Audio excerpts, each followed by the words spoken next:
Brandon Peters Show may contain explicit language and detailed plot points. For more information on the show, stay tuned to the end of the episode.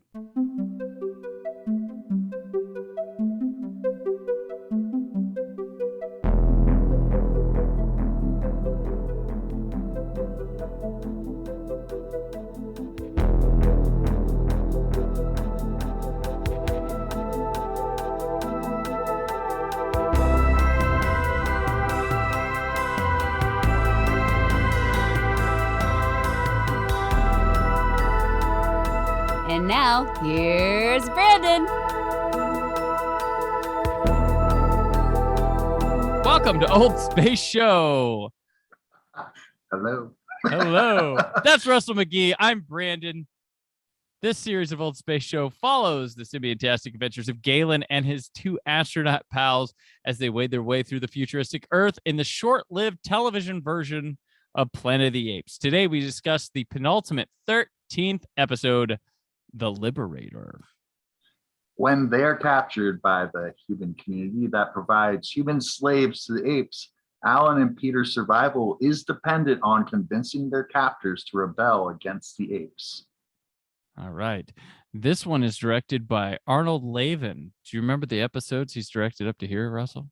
No. Well, he did The Surgeon, which we both loved. The Surgeon. Yeah, that was a great episode. And The Trap. Yeah, everybody from The Trap comes back. All right. It's written by Howard Dimsdale, the story consultant of the whole season. This is the only one he wrote. Interesting. Yeah.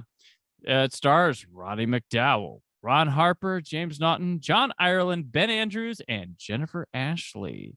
So this one did not air in the it broadcast in few markets.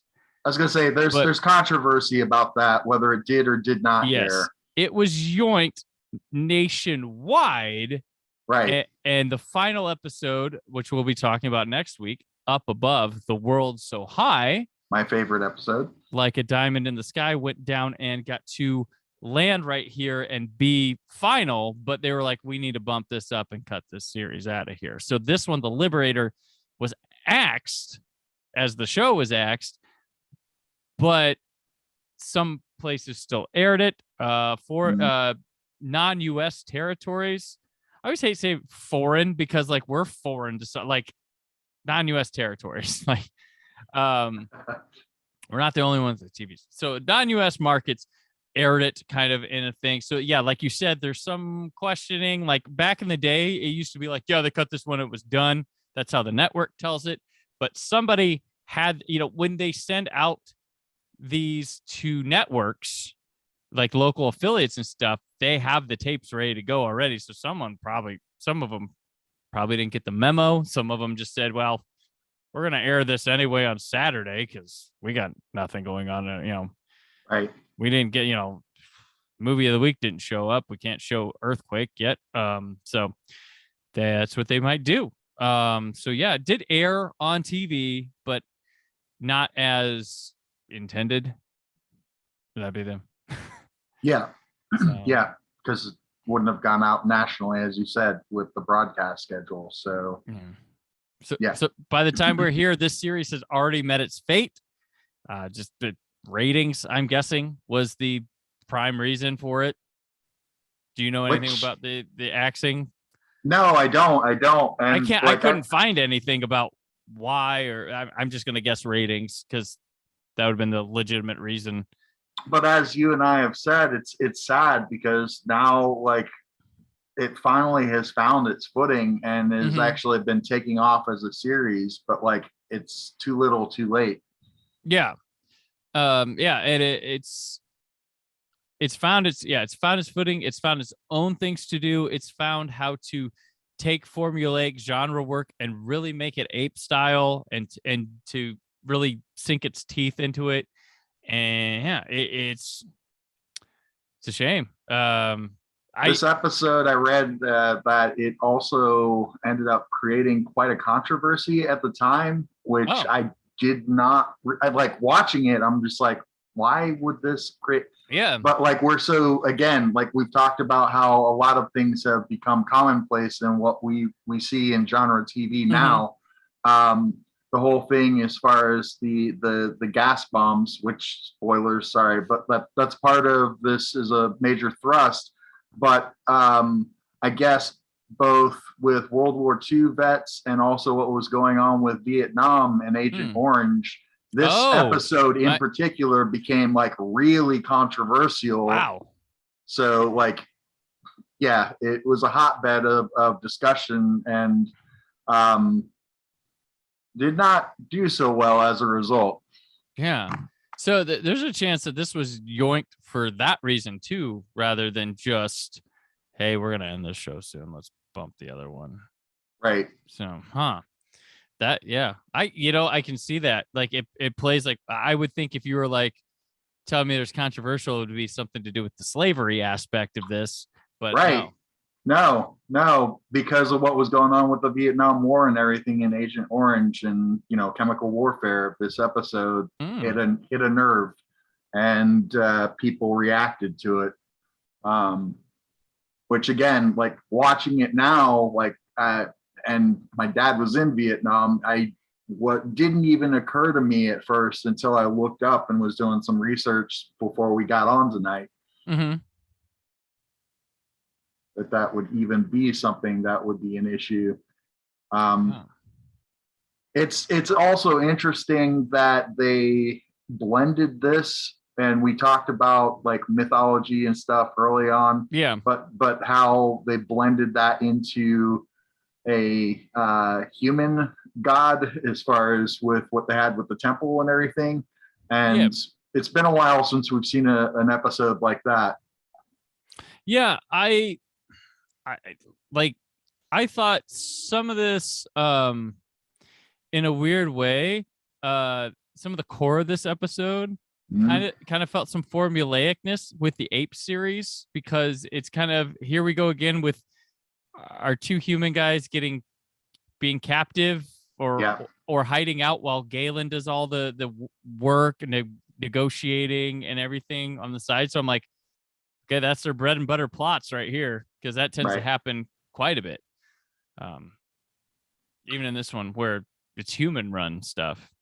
Yeah, the thing that sets it apart, though, is there is a human leader in this town that is the religious leader, too, that flat out refuses to acknowledge Galen as actually having rule over him, saying that there's an older rule in place that the humans and apes in the region had set up as far as to actually quell an uprising that had happened decades prior, and that the way that they had come up with a solution around it was to actually hand over 5 slaves to the apes, twice every summer season, if I remember correctly.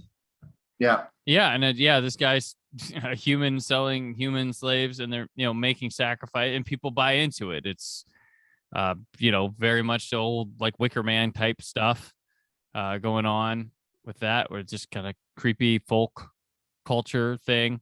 But yeah, it's funny. The said village we have here is a village full of muscular, hunky, beefy dudes, and one little lady to come by and give them drinks and be subservient to the main human that captures them for the leader guy. It's pretty funny. Like it's just 70s television casting, pretty much. Yeah, we're back to that. I mean, there's a small interesting thing with her in that the whole reason that the son rebels against the father is because he's in love with her, doesn't want another woman, and she's up next to go with the next lot because they've not been able to find and apprehend any travelers to be the next wave of slaves, and so they only have 4 people and they need a 5th, and she's going to be part of that slave exchange. Yeah, and she's all, it's my turn. Yeah, that's how. Yeah, it's creepy. It's that kind of like, wow, you really are a true believer. She drank the Kool-Aid. She drank the Kool-Aid. Yeah. Yeah. I mean, this rituals, they have like robes, masks, sacrifice tables, like ritual things. It's creepy. It could have been creepier. But it works. Yeah, no, and with the one character that escapes and then is apprehended and brought back, and this is where it gets twisted, is they bring him into the temple, and the main leader, religious icon, is all in robes and a mask, as Brandon was saying. And at first, it's not clear how he does this, but like by bringing the capturee into that area in the temple, he ends up just dying before Galen's eyes. Right? Yeah. Like you think it's gonna be like it's like yeah. Oh. Yeah, no, Galen didn't even comment. It's going to be human sacrifice. Yeah, crazy stuff. With such a futuristic sci-fi lingo, like, oh, you're such a square. I heard that. I was like, nice. I'll take it. But yeah, there's all this stuff, and the girl, she's supposed to be that, because I was like, she's just here wandering around and just being this subservient person, and then I'm like, oh, she's here because she's chosen. So we get her to be a damsel in distress. But yeah, and as you mentioned, yeah, there's the whole gas sequence where cover your breathing holes and run. But there's also where they think there's a gas and stuff to protect them, and is it kind of like phony from what I remember? Funny, where they're like, wait, I think we're fine right now. There's kind of they go inside, they get past the entrance. Okay, right. Gotcha. And the entrance is, and the reason that whole thing is the high priest is literally pumping with pipes that gas in, so that in that front area of the temple is where, and that's how people die, is because of the gas. Right. Okay. I misread that part then. My bad. But yeah, but they find out, they discover like the end game for these people that have this agreement with the apes, and they want to like rise up and kill the apes. Like that's the high priest is fed up with the slavery and like but not just like the apes in the area. He wants to kill everybody, which that gets Galen into a tizzy, and like Galen attacks him as a result, and like burns the whole like gas like manufacturing site. And cave goes boom. Yeah, pretty much is what happened. Yeah, there's some intense stuff going on here. Like once this is revealed, like, because Galen is he's an opportunist kind of guy that is open to always discussion, but this gets to him. This is like, oh, you mother, it's a rare point where we actually see him react like he does here. Yeah, it's rare for him. He gets pretty upset by things, because like we get to the end, and the end is really interesting, because we wind up with like the right hand man of the priest, the guy that's scouted. He's captured our, Peter and Alan at the beginning, and we're left. Is that who you're talking about? Yes, the son. And it's him and the woman, because that's his. They're a couple. Squeeze. Yep. And they're at the end, and it's supposed to be this nice moment of, all right, guys, well, we're just gonna move on. You're move on, and they film us walking away, and then it fades out, and the credits come out, like, bah, bah, bah, bah, bah. But it's not. It's like, I don't. It's weird. Like there's that. I don't like fighting, but I do like you. Like they kind of half learned lessons here, but like he's like, oh, I'm gonna kill all the apes, but like you're all right. I don't like that. But it's like I have to still do this, even though you've proven to me you're not all, and there can be a better ground than handing people over as slaves. But like he's still not convinced. He's like, all right, I'm gonna let you and me, we're cool, but the rest of your kind, no. Like it's like, is it a win, or it's not a win really? It's like It's ambiguous, like you said. Yeah. It's not as distilled as some of the other episodes have been, and so it leaves you wanting, for a lack of a better way of saying it. Yeah, and it's not a good feeling. No. and yeah, and that's what this show can do. That's the potential and an awesome thing that this Planet of the Apes show is capable of evoking, and the thought and idea like, well, we went through that. Normally we shake hands and move on, but there's a handshake, but in what good graces are they doing that? Which, yeah, because they even try and like get them to actually stop chasing down the valley people, as they're called, that they enslave, and try and make things better. But like, as you said, he's not really having it. The son, that is. Yeah. No, there's no convincing. Like, he's a true believer, as I said before. Like, there's nothing to change his agenda. Like, just brick wall. And we're dealing with primitive type people because humans in the ape world have devolved. But yeah, it's crazy. Yeah, and it's interesting. Another interesting moment was inside the temple itself, because the high priest did not expect anybody to know of the gas, and he tried to trick them to go back into the entrance, and like, saying he had the divine right with his mask, because the thing we haven't talked about is there's a gas mask inside the mask from back in the day. Yes. So the high priest and like all of his like descendants have used this for years and years, and they don't even really know what it is anymore. And that's how ingrained into their religious fanaticism this has become.